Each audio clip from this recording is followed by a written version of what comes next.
In 2002, a chilling discovery was made deep within an underwater cave in Croatia. Divers found the body of MK, a diver who had gone missing during an exploration with friends. His lifeless form was discovered 54 meters, 177 feet, beneath the surface, alone in the dark, cold depths of the cave. At first glance, the scene appeared to be a brutal murder. MK's diving mask was missing, and there was a 30-centimeter, 12-inch knife lodged deep into his chest. The authorities immediately launched an investigation, suspecting foul play. The initial theory was that one of MK's companions had killed him, stabbed him, and then discarded the body in the depths to cover their tracks.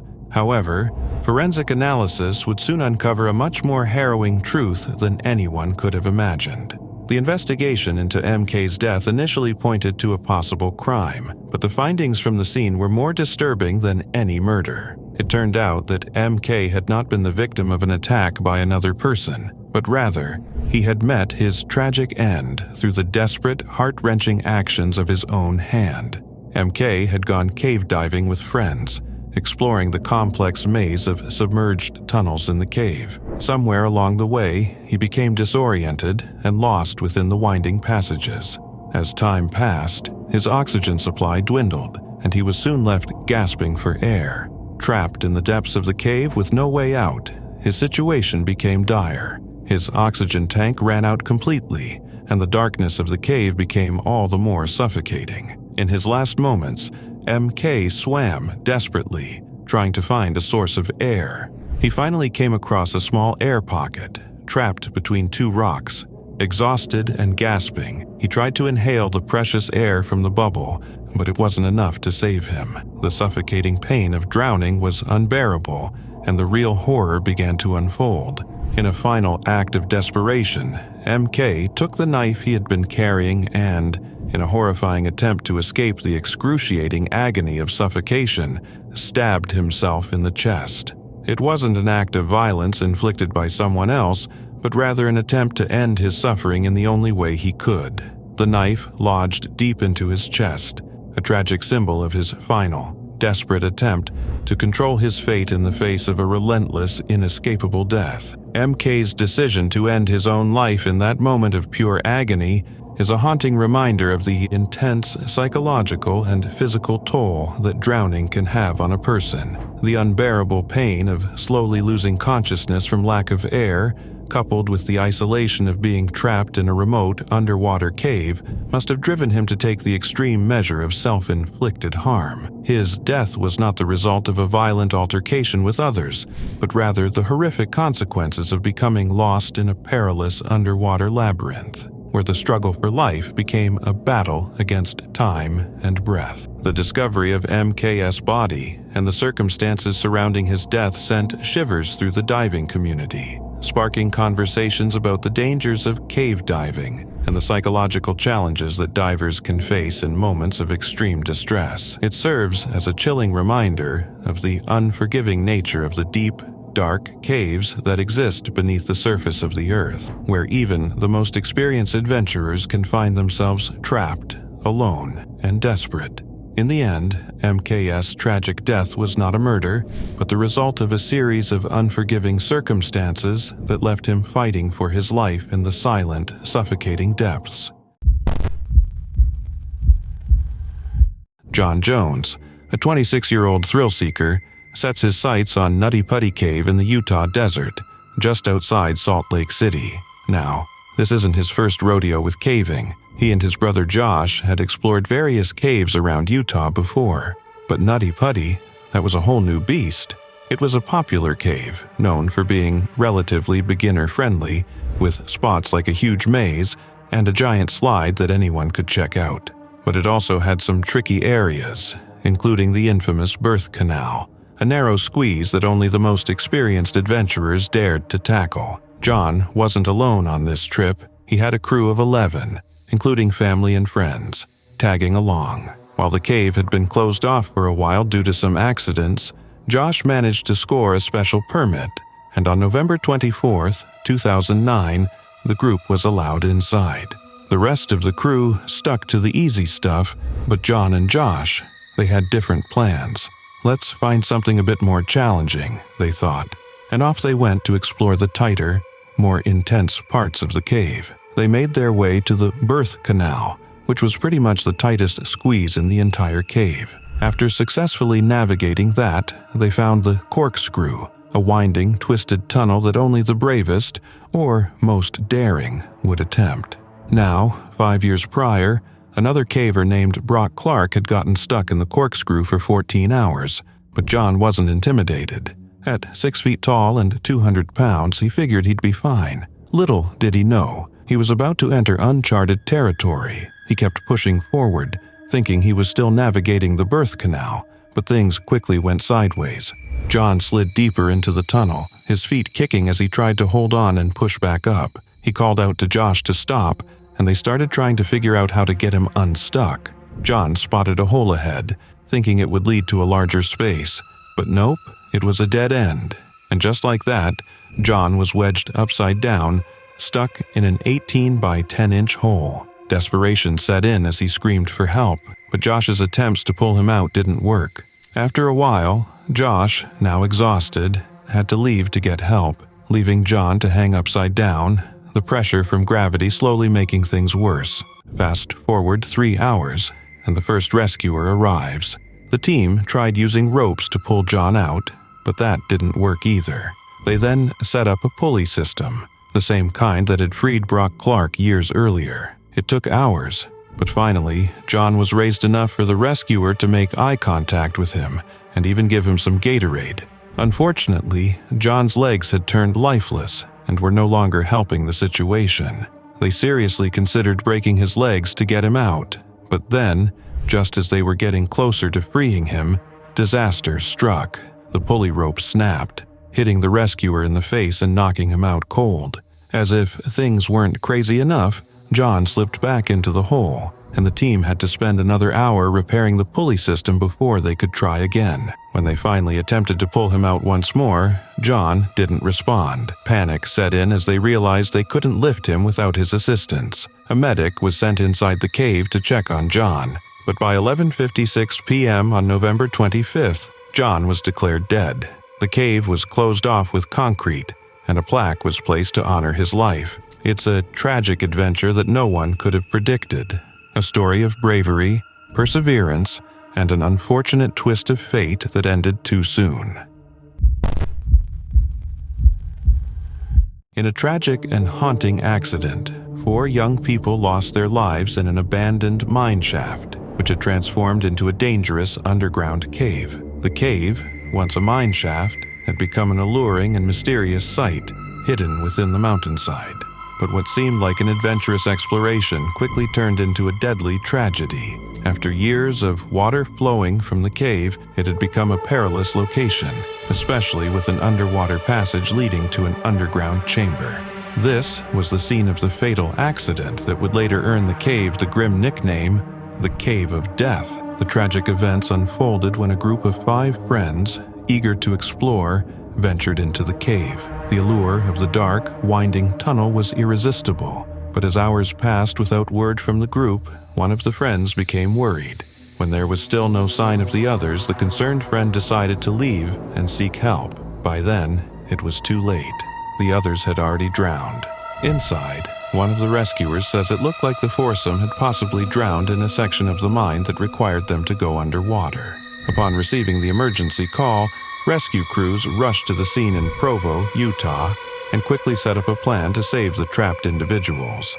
The mine, with its underground passage and murky waters, posed serious risks to the rescuers.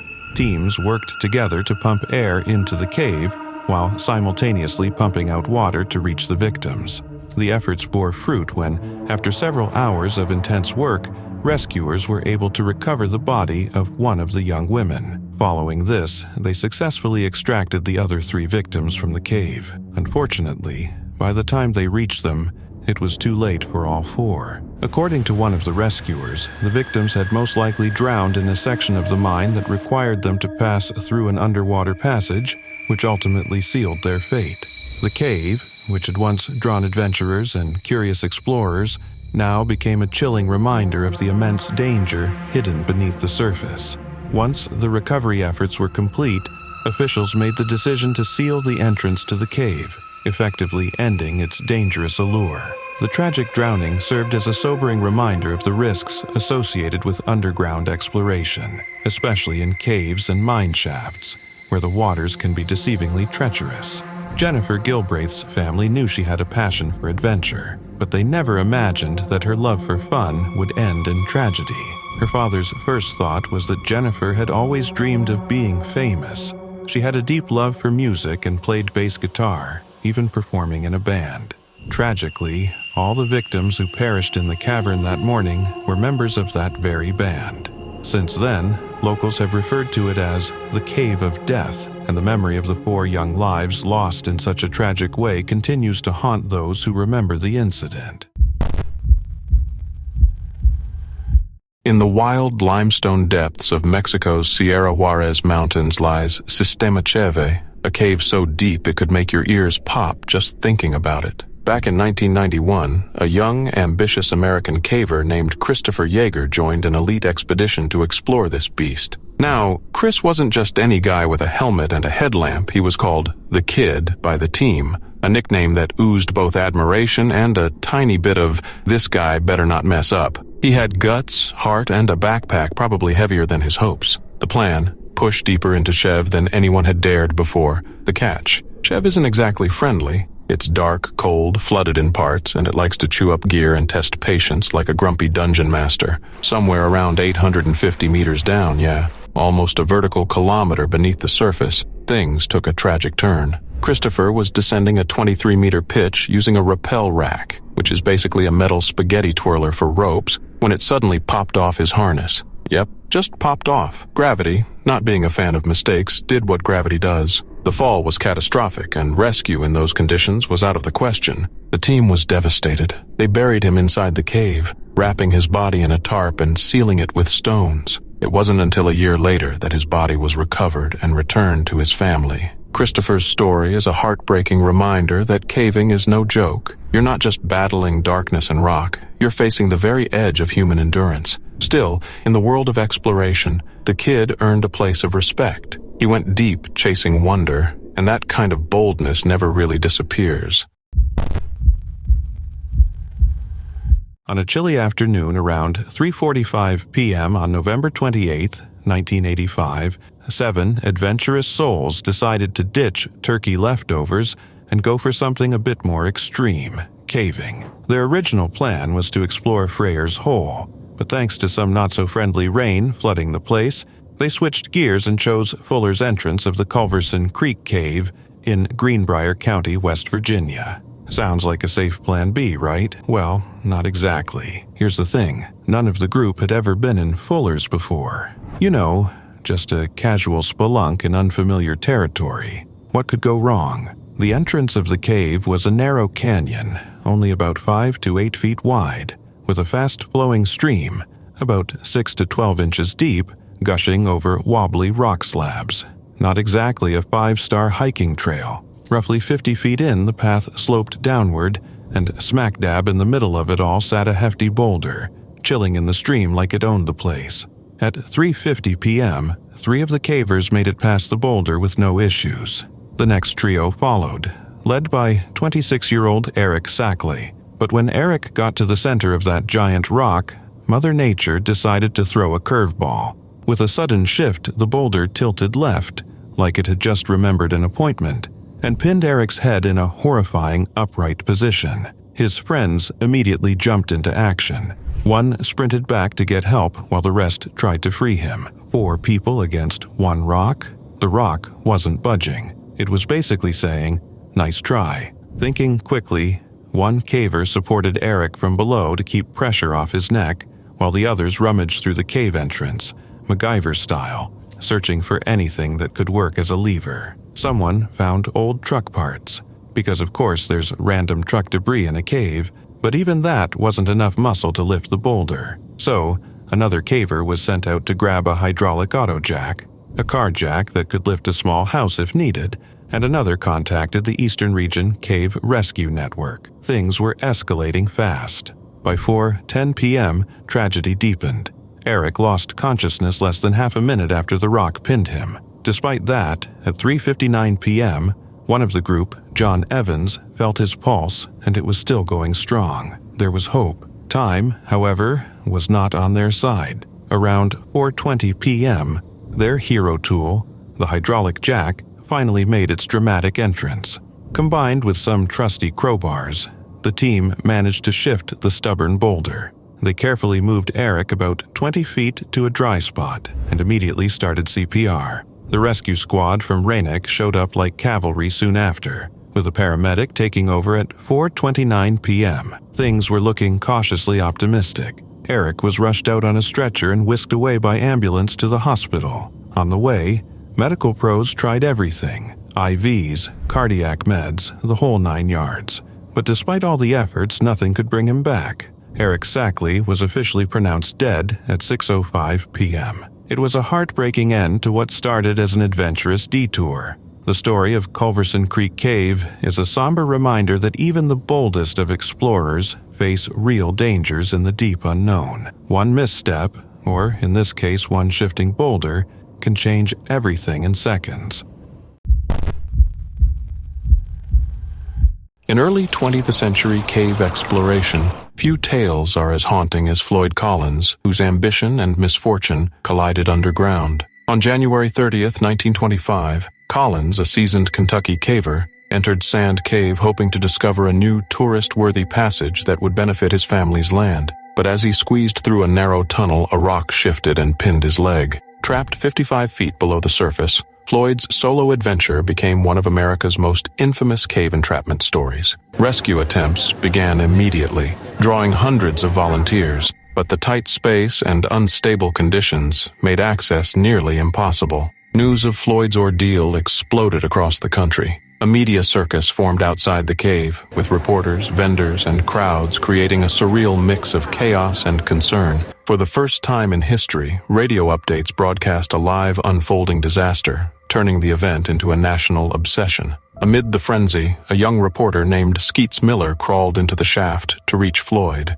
delivering food, water, and interviews, earning a Pulitzer Prize for his courage. But despite everyone's efforts, the tunnel collapsed further. A new shaft was dug, but it took too long. Isolated, immobile, and exposed to cold, Floyd died after 14 days underground, likely from hypothermia or exhaustion. Even in death, Floyd's story took dark turns. His body remained trapped for months, and when finally recovered, was displayed in a glass-topped coffin at Crystal Cave to draw tourists. His remains were even stolen before ultimately being buried properly years later. Today, Floyd Collins is remembered not just as a victim of nature's cruelty, but as a symbol of media spectacle gone too far. His story lingers as a chilling reminder of how ambition, tragedy, and public curiosity can spiral into something both unforgettable and unsettling.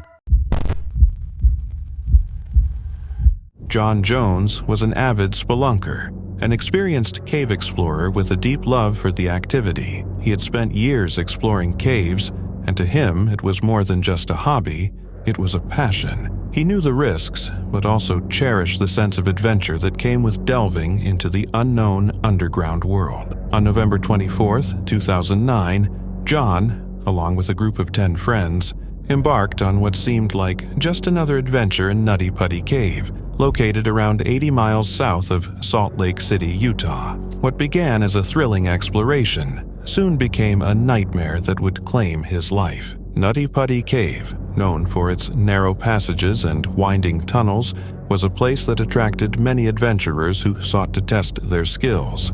That day, John and his group were well equipped and experienced, but even the most seasoned explorers can encounter unforeseen dangers in such environments.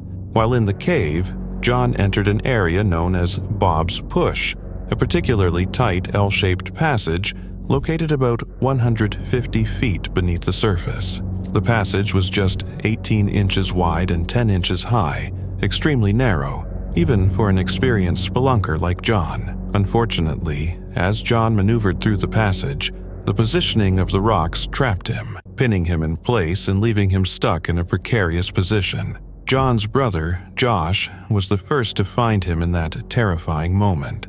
As soon as Josh realized the gravity of the situation, he desperately tried to pull his brother out. attempting to free him from the tight spot. But despite his best efforts, Josh could only shift John slightly, and as soon as he let go, John slid back down, wedged even deeper into the crevice.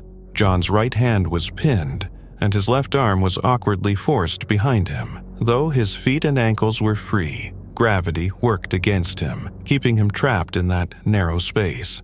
In those terrifying moments, the brothers turned to each other, praying for a miracle before Josh hurriedly made his way back to the cave entrance to get help. Josh rushed to the surface where he called emergency responders as quickly as possible. Meanwhile, a friend stayed behind with John, offering what little comfort they could while they waited for rescue teams to arrive. Within hours, a search and rescue team was on the scene. The team quickly got to work, carefully formulating a plan to save John. Time was of the essence, and they knew they had to act fast.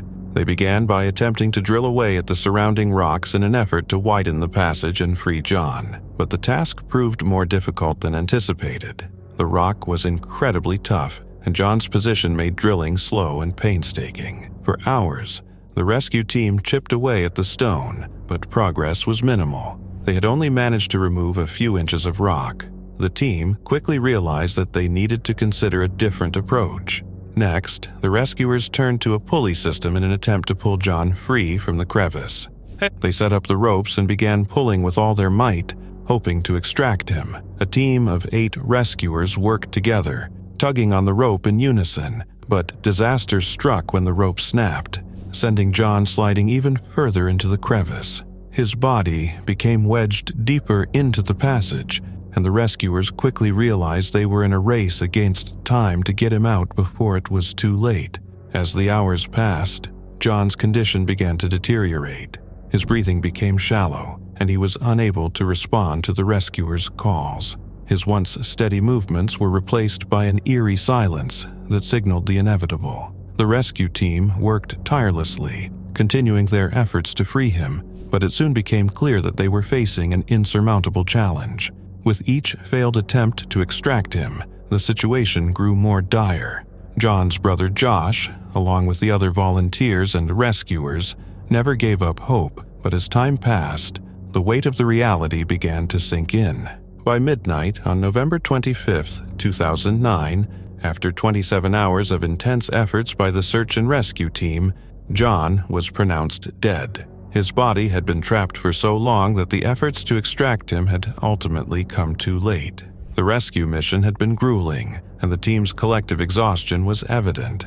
One of the volunteers, a man who had been involved in search and rescue work for 29 years, described the mission as the hardest he had ever been a part of. Despite their dedication, the rescuers had been unable to overcome the unforgiving nature of the cave and the challenges of the terrain. John's death at Nutty Putty Cave was a reminder of the inherent dangers of spelunking and cave exploration. Despite his extensive experience, John was unable to escape the tight confines of the cave, a situation made even more tragic by the fact that so many tried but ultimately failed to save him.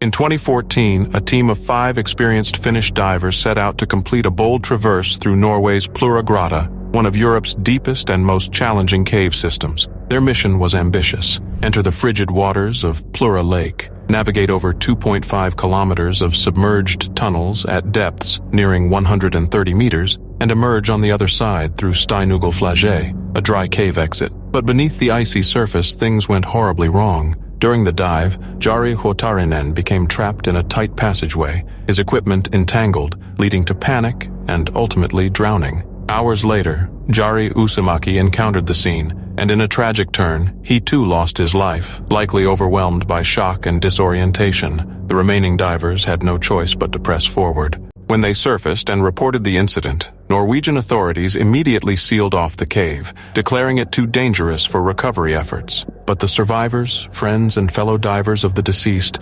refused to leave their friends behind. In an act of remarkable courage and defiance, they launched a secret recovery mission days later, risking their lives to retrieve the bodies from over 120 meters deep. That mission was captured in the hauntingly powerful documentary Diving into the Unknown, a film that tells not just a story of tragedy, but of loyalty, friendship, and the perilous beauty of cave diving. The incident sent shockwaves through the diving community, a sobering reminder that even the best-trained divers can be humbled by the unforgiving nature of deep underwater caves. Plura Grata, with its crystal-clear waters and hidden dangers, remains both a siren song and a stark warning to those who dare venture into its depths. It is a place where one mistake can mean the difference between surfacing and not.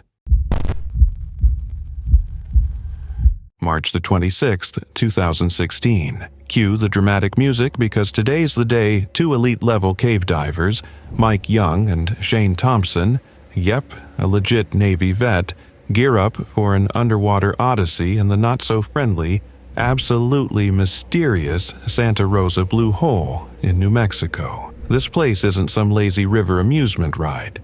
It's more like Mother Nature's underwater funhouse, with a dark past. You see, the Blue Hole got shut down way back in 1976 after two divers tragically met their end in its depths. For 40 years it remained sealed, undisturbed, and haunting. That is, until a team of 10 brave souls said, "Let's open Pandora's swimming pool again," and dove right in. For the first 2 days, things went fairly smoothly. The team poked around the tunnels like deep-sea detectives, mapping out areas no one had seen for decades. But day 3, that was the real adventure. Mike and Shane had one job: explore a super-tight tunnel at 140 feet and then, if they still had wiggle room, literally, check out another squeeze at 165 feet. The plan was clear. Mike would go through the tightest bits solo, and Shane would chill at 165 feet and wait. Mike, doing his best impression of a contortionist submarine, twisted and squirmed his way through the rock-filled passages like he was auditioning for an underwater yoga class. Meanwhile, Shane was supposed to sit tight, but curiosity, that old troublemaker, got the best of him. Whether it was FOMO or the thrill of the unknown, Shane broke formation and followed Mike into the depths, completely against the plan. Creeping along, dodging boulders and sliding through twisty, claustrophobic turns, Shane eventually hit a silt-filled 3-foot opening. That's when things got real dicey. His back-mounted rebreather caught on a protruding rock. He flailed, twisted, tried to Houdini his way out, but nothing worked. He was stuck, and the clock was ticking. Suddenly, whack, Mike's arm smacked into Shane's head. Boom, underwater reunion. Nearly 200 feet down, they locked eyes. Shane blurted out, "Bro, I'm stuck." Mike, cool as ever, pulled off some deep-sea hero moves and freed Shane like a pro. But in the chaos, their only lifeline, the precious guideline, got nudged out of place. Whoops. Mike was now alone in a rock maze with no GPS. Meanwhile, Shane, still running on panic mode, bolted ahead and got tangled in the line. He freed himself, sure, but also lost it. Now, floating alone with no direction and anxiety spiking, he started hyperventilating, which is exactly what you don't want when using a rebreather. Enter Mike again, like Aquaman with better timing, grabs Shane and tries to guide him out. But then Shane, in full-blown panic, dives under Mike and gets stuck again. In the frantic struggle, he kicks Mike square in the face, shreds his suit, and leaves him soaked with 52 degrees Fahrenheit water. Not exactly the buddy system. Shane, now on his emergency air tank, charges ahead, only to get trapped a third time. Mike, thinking his partner was ahead, follows the line, until he realizes Shane's missing. His heart drops. He backtracks and finds Shane wedged in a narrow gap. Gear in tatters, mouthpiece out, tank empty. It was too late. Mike tried to save him, but there was nothing more he could do. With a heavy heart, he swam out alone to report the tragedy. The next day, he returned by himself, navigating the treacherous boulder field again, not just to retrieve a body, but to honor a friend lost in the deep.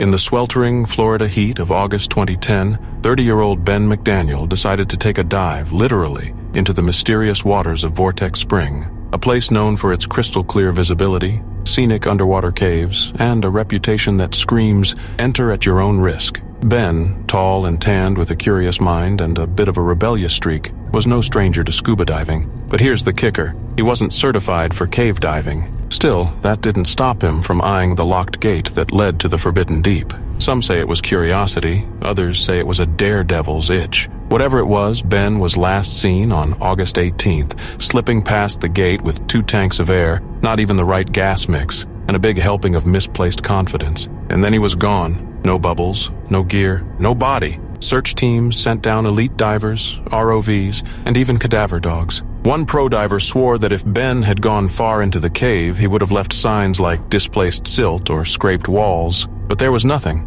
It's like he vanished into another dimension. Theories flooded in. Maybe he staged his own disappearance. Maybe there was foul play. Maybe the cave swallowed him whole. Even years later, the mystery remains as deep as the cave itself. The diving community still debates it over beer and speculation, with no conclusion in sight. His parents even offered a reward for his body, but all they got were more questions and a lot of murky conspiracy theories. So now Ben McDaniel is like the Bigfoot of scuba diving. Everyone's got a theory, nobody's got proof. One thing's for sure, Vortex Spring is beautiful, eerie, and absolutely not the place to go poking around locked gates without a certification and a serious respect for the deep. Peter Verhosaw was no stranger to risk. In 1984, the seasoned cave diver and adventurer joined a group of friends for an expedition into the famous Sterkfontein caves in South Africa. With a sense of curiosity that always pushed him to explore deeper, Peter chose to ignore safety protocols and venture beyond the mapped paths, seeking out new, uncharted territories within the dark, winding tunnels. For Peter, the call of the unknown was irresistible, and he was determined to discover every secret the caves held. But on his third journey into these untrodden paths, things would take a tragic turn. As Peter swam through the maze of narrow passages, he soon realized that he was no longer able to find his way back. The darkness closed in around him, and the familiar sounds of his friends faded into silence. In that moment, Peter knew that he was lost, trapped deep within the cave system with no clear exit in sight. Panic crept in, but Peter tried to stay calm. The only thing he could do was continue to move forward, hoping for some sign of a way out. That's when he found a small island at the end of a distant tunnel. It wasn't much, just a tiny patch of rock that emerged from the water, but it offered him a temporary sanctuary. Climbing onto the island, Peter took a moment to catch his breath and assess his situation. His oxygen supply was dangerously low, and with no way to know how much longer he had before it ran out, he knew he had to conserve it. The water surrounding him was dark and cold, and his prospects for escape grew increasingly grim. Peter tried to summon the energy to keep searching for an exit, but with his remaining oxygen, he understood that his best chance was to wait for help. As time passed, though, there was no sign of rescue. Hours turned into a haunting silence, and despite his best efforts to remain composed, Peter's body grew weaker. Exhausted from the effort and uncertainty, he succumbed to sleep, hoping that when he woke, rescuers would be there. But when Peter awoke, he found himself still alone, trapped in the cold, inky darkness of the cave. There was no food, no light, and no sound of anyone coming to his aid. Desperation began to set in as Peter faced the harsh reality of his situation. Still, he waited. Days passed, and with each one his strength waned further. Time felt like it had stopped, and Peter was forced to endure the suffocating isolation as he waited for someone, anyone, to find him. Meanwhile, his friends and loved ones, desperate to find him, launched an extensive search operation. The search for Peter lasted 6 long weeks. Rescuers combed the cave system relentlessly, hoping to find any sign of Peter, but the vast network of tunnels and the sheer unpredictability of the underground environment made it a nearly impossible task.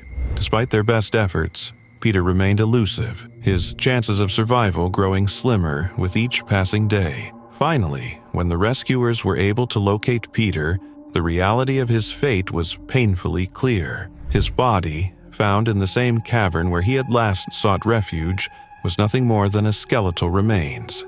It was clear that he had succumbed to the harsh conditions of the cave, likely dying from starvation and the effects of prolonged exposure without food or water. In the final moments of his life, Peter left behind a heartbreaking message scrawled in the sand for his wife, Cheryl, and his mother. It read simply, "I love you, Cheryl and Ma." It was a sad and final act of love that would forever be etched in the memories of those who loved him. Peter's death in Sterkfontein Caves reminds us of risks that come with pushing the boundaries of exploration. His story highlights both the allure and danger of venturing into unknown, uncharted places, where the line between adventure and tragedy can quickly become blurred. Jacob's Well in Texas, with its crystal-clear waters and peaceful surface, hides one of the most dangerous underwater cave systems in the U.S. In 1983, that deceptive beauty claimed the life of 22-year-old Richard Patton. On November 23rd, Patton and his diving partner, both experienced and well-equipped, entered the submerged passages of Jacob's Well, a place that had already taken multiple lives. Though once sealed with a metal grate due to previous deaths, the cave had been reopened, tempting divers into its deadly depths. The pair descended about 90 feet before squeezing into a tight tunnel, removing their tanks and sharing a single regulator, a risky move with zero margin for error. Inside the maze-like cave, one tank got stuck. With air running low and orientation lost, the divers attempted to retreat but mistakenly entered a blind chimney, a vertical shaft that led nowhere. Patton's partner managed to escape, but Patton remained trapped and drowned. His body was found the next morning in that very shaft, a grim reminder of how unforgiving cave diving can be. Patton's death wasn't just another statistic. It highlighted how even trained divers can be undone by nature's complexity. Cave diving demands more than skill and gear. It requires razor-sharp spatial awareness, calm under pressure, and a strong sense of when to turn back. Jacob's Well had already claimed 9 lives by the mid-1980s, including Patton's, due to its sudden drop-offs and disorienting verticals. Today, Jacob's Well remains popular above ground, but its underwater cave is a somber, cautionary tale in the diving world. Richard Patton's story is often used in training as a powerful example of the risks in overhead environments, where one wrong turn can mean no way back. The lesson is clear: even serene waters can hide deadly traps.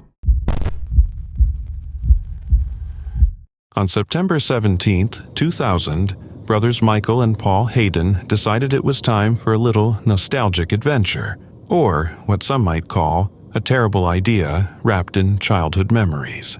They headed into Goss Canyon in La Crescenta, Montrose, California, to revisit a cave they had explored many times as kids with their 4 other siblings. This wasn't just any cave. It was like nature's own booby-trapped funhouse, complete with dry ledges, mysterious holes, and a deep, dark water pool that dropped about 100 feet. Because, hey, who doesn't love a little danger with their reminiscing? To get in, they had to squeeze through a cozy little cave mouth about the size of a dishwasher, just 3 by 4 feet, leading to a narrow 50-foot horizontal tunnel. Paul, being the brave one, or maybe just the one with cooler gear, took the lead. And he wasn't your average weekend spelunker. He was a master sergeant and elite scuba diver in the Air Force Pararescue Force. Basically, if anyone could handle this, it was him. He strapped on his scuba gear, enough air for 2 hours, and a GoPro on his head to light the way and record the epic journey. Meanwhile, Michael stayed back by the water pool like the world's most responsible cave lifeguard. The brothers rigged up a rope system, tying one end to a big old boulder in the main cave. Michael would tug the rope occasionally like, "Hey, you good?" And Paul would tug back like, "All good, bro." For the first 20 minutes, it was all smooth sailing, or rather, smooth tugging, but then nothing. Michael gave the rope a double yank. Silence. He tried again. Still nothing. Worse, the rope had gone stiff and immobile. Never a good sign. Thinking Paul might be stuck, Michael gave it everything he had, yanking like his life, or, more accurately, Paul's life, depended on it. When that didn't work, he bolted from the cave faster than a teenager sneaking in past curfew and called in the pros. The local fire department wasted no time. Soon enough, they were joined by the LA Sheriff's Office and the LA Fire Department, rushing to the scene like it was a Hollywood action movie. When rescuers located Paul's GoPro, they reviewed the footage, and what they found was haunting. The video captured the moment Paul reached an abandoned water shaft and removed his regulator to take a breath from an air pocket. Now, here's the thing about air pockets in creepy old caves. They're not exactly spa-quality oxygen bars. These pockets don't circulate fresh air. Instead, they stew in a gross cocktail of decay gases from surrounding soil, rock, and whatever unlucky critters decomposed nearby. Add in gases released from water-eroded stone, and you've got yourself a bubble full of CO2 doom. Even though Paul was a skilled scuba diver, he wasn't a certified cave diver. He knew the risks and usually carried a lighter to test air quality. Light the flame, and if it flickers out, you bail. But that day, he didn't have his lighter. He took a breath anyway, assuming the air would be fine just for a second. It wasn't. The footage ended with Paul slipping beneath the water, making no move to replace his regulator. He passed out instantly, overcome by the toxic air. Within a minute or two, he had drowned, silently, suddenly, and tragically. Eric Establie wasn't just any cave diver. He was one of France's most respected underwater explorers, a seasoned hydrologist with years of experience navigating Europe's most treacherous submerged cave systems. On September 3, 2010, he entered the Dragonnière de God cave in southern France as part of a research dive studying the Ardèche region's water network. This cave wasn't for amateurs. Narrow, flooded, and extremely complex, it demanded absolute precision. For Eric, it was familiar territory, but something went terribly wrong. When he didn't return, a massive rescue operation began. The cave's tight passages and murky waters posed extreme challenges. French rescue teams soon called in 2 elite British divers, Rick Stanton and John Valanthan, already legends in cave diving and later known for rescuing the Thai soccer team in 2018. Hopes rested on the possibility that Eric had found an air pocket beyond a collapse. Rescuers braved near-zero visibility and dangerous conditions, inching through the submerged maze. On September 11th, after days of tense searching, divers found Eric's body roughly 980 meters from the entrance, at a depth of 60 meters. Signs suggested he had indeed survived for a time in a small air pocket and had even attempted to find a way out. His death devastated not just the rescue team, but the entire global cave diving community. Eric wasn't just a diver. He was a passionate scientist, a father, and a respected figure in exploration. His passing reignited conversations about the inherent risks of cave diving, even for the best. It also underscored the courage of rescuers who risk everything in these unforgiving environments. Though the Dragonnière de God claimed one of the finest, Eric's legacy endures in the maps he helped create, the lives he inspired, and the safety reforms his loss prompted. In 1967, John Ogden and 5 of his friends embarked on an ambitious caving expedition into an unmapped section of England's Mosdale Caverns.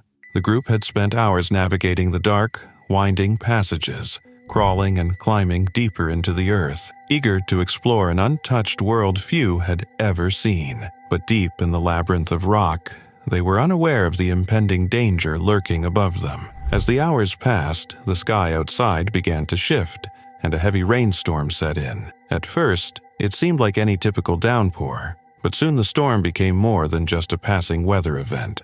The creek outside the cave began to swell, rising rapidly with the relentless rain. As the water level continued to climb, it became clear that the situation was turning catastrophic.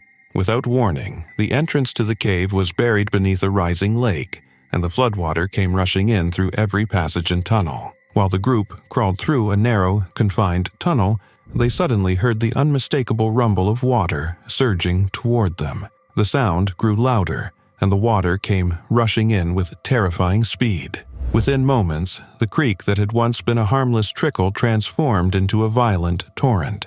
It rushed in quickly, first rising up over their feet, and then climbing to their necks, trapping the group in the increasingly perilous depths of the cave.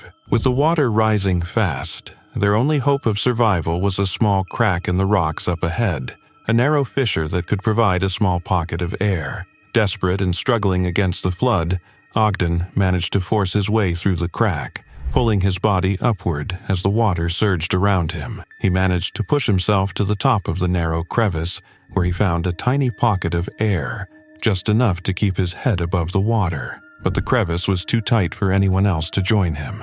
The rest of the group, still trapped below, was quickly consumed by the rising water.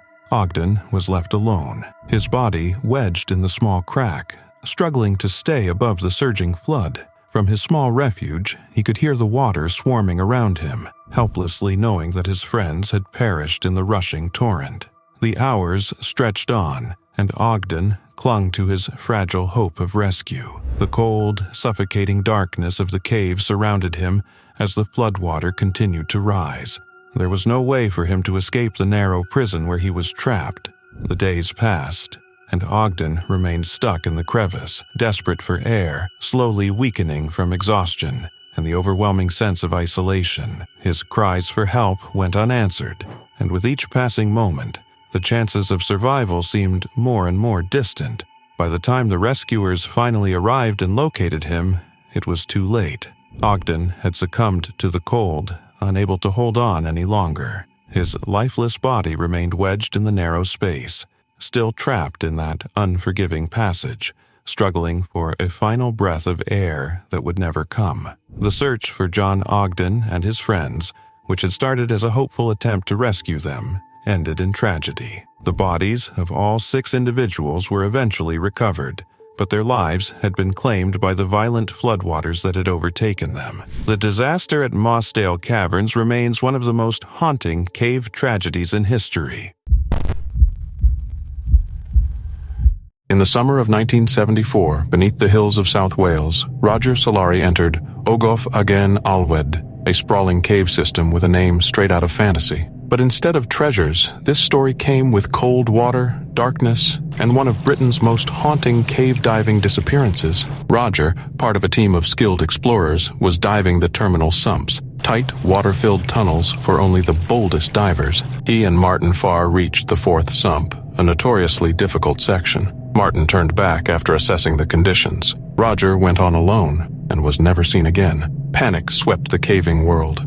Rescue efforts began immediately. Dozens of divers plunged into the cave's depths, but all they found was silence. No body, no gear, not even a flipper. Weeks passed and the mystery only deepened. Years later, Martin Farr, now a legendary cave diver, returned to the sump and claimed he saw what might be Roger's remains lodged in a dangerous, unreachable section. The cave was too perilous for retrieval. In time, part of the cave was named the Remembrance Series in Roger's honor. His story lingered not just for its tragedy, but for the unsettling absence of closure. Unlike most cave diving accidents, Roger's disappearance offered no finality. He vanished like smoke into stone. Roger Salari's name is now whispered in dive briefings and echoed in documentaries. His story is a solemn reminder that even the most skilled explorers are at nature's mercy. Caves are beautiful but merciless. Roger didn't just dive into the unknown, he became part of it. Forever entombed in the place he loved, his legacy lives on in the limestone silence of Agen Alwed,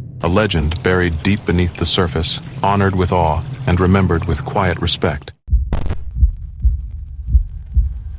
32-year-old Gregory Wilhelm and his 3 buddies, 2 guys and 2 gals, are living their best vacation life in Maui, Hawaii. They're soaking up the sun, snapping selfies, and doing all the classic touristy stuff. One day, they decide to check out Wayanapanapa State Park.